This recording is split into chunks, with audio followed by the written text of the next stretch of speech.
Asahan ang patuloy na pag-unlad sa sektor ng transportasyon sa bansa.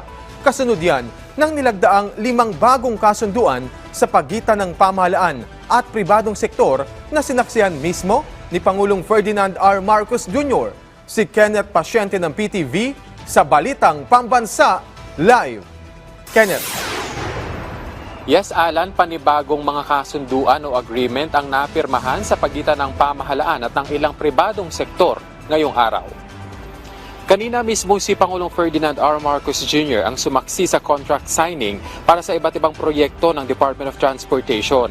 Kabilang na riyan ang New Cebu International Container Port Project Civil Works Contract Package, Bohol Panglao International Airport PPP Project Concession Agreement, New Cebu International Container Port Transaction Advisory Services Agreement, gayon din ang agreement for New Dumaguete and New Siargao Regional Airports at Expression of Interest for Cebu Bus Rapid Transit Project. Ayon sa Pangulo, kritikal ang naturang mga kasunduan para maisakatuparan ng iba't ibang DOTR projects, lalo na sa Visayas at Mindanao na mapapakinabangan ng maraming Pilipino.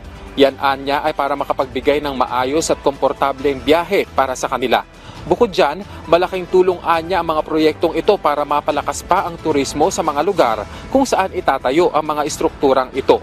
Magbibigay daan din anya ang mga kasunduang ito para sa mga proyektong magbubunga ng libu-libong job opportunities para sa mga Pilipino. Alan, tiniyak naman ni Pangulong Ferdinand R. Marcos Jr. na tuloy yung mga hakbang na ginagawa ng pamahalaan para makabuo ng mga proyekto na magbibigay ng kaginhawaan para sa mga Pilipino.